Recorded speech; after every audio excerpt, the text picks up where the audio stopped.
Boa tarde a todos, gracias por virdes. Hoxe un día no que os agradecementos non son falsos. Moitas grazas por virdes, porque co día que vai o tempo non acompaña para nada. Bueno, dicirvos que A teoría do tempo imaginario, o libro de Eduardo, está publicado no selo Alcayán, de Urco Editora. Urco Editora é unha editora que naceu especializada en traducción de literatura fantástica, literatura de terror e literatura de ciencia ficción.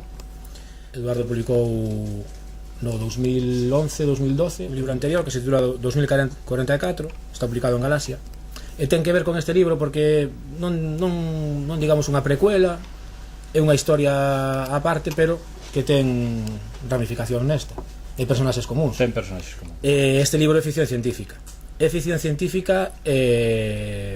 no marco no que se desenvolve, porque a trama, isto non comentara con Eduardo nunca, pero a mí parece unha trama de misterio, unha trama de espionaxe, quizáis. Sí. É unha trama incluso de amor. De amor tamén. Unha novela de amor. É a túa segunda novela publicada, pero seguramente escribiches moitísimo máis. E notase moi traballada, porque é unha novela moi limpa, que é sobre todo moi visual. Isto está pasando últimamente moitísimo nos libros que estamos recibindo, que son libros que nesa época viven a era do matriarcado.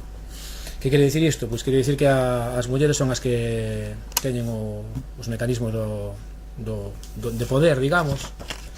De feito, unha curiosidade do libro é que o plural, isto se explica ao principio nun prólogo, está feito en femenino.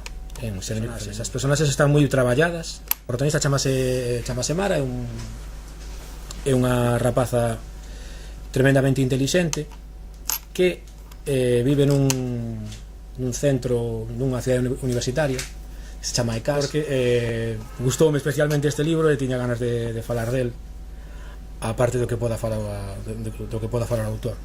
Unha cousa que me gustou moito, ten un tratamento moi progresista co tema da diversidade lingüística, a diversidade de elección sexual, e hai unha crítica tamén ao sistema capitalista, igual non, pero si ao poder do capital. O capitalista tamén, o sistema capitalista tamén. Bueno, podemos empezar dicindo como xurdiu esta novela, non? Que vos pode ser interesante. Cando publiquei a primeira novela, un día eu non tiña pensado escribir ninguna secuela nin presecuela como dixo David, non? Un día a miña filla díxome: por que non escribes unha historia de amor? Porque, bueno, teño máis cousas escritas, ela sempre lee todo o que escribo, e díxome: gustaríame que un día escribises unha historia de amor. Ocorreuseme coller os personaxes da primeira novela, os dous principais, que eran dúas irmáns, e que pasaría 6 anos que me saliu foi unha historia de desamor, porque hai máis que amor, hai un encontronazo aí entre un triángulo amoroso. A novela pois ten moitas ideas sobre o feminismo, sobre o capitalismo, sobre as novas tecnoloxías, sobre a linguaxe. O que formulo nesta novela é a tecnoloxía levarános a liberar esa dependencia do inglés, ao contrario do que se pensa, que cada vez vamos a estar máis dependentes, non?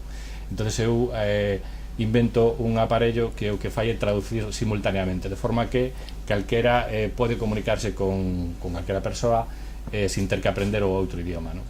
O da teoría do tempo imaginario, que hai xente que me pregunta se existe esa teoría ou se esa teoría inventei na primeira novela. É unha teoría inventada, non é real. É dicir, incluso no primeiro libro inventei un sistema numérico para poder desenvolver a teoría, non? O tempo real que coñecemos todos, ou ese outro imaginario que pode existir, non? O xeito de Matrix, que hai unha realidade real e hai unha realidade virtual donde se desenvolve exactamente igual que na realidade real, é dicir, ti podes ir a través da realidade virtual a calquer sitio do mundo sin ter que moverte da casa. Máis nada, se queredes facer algunha pregunta. Non se anima ninguén a preguntar.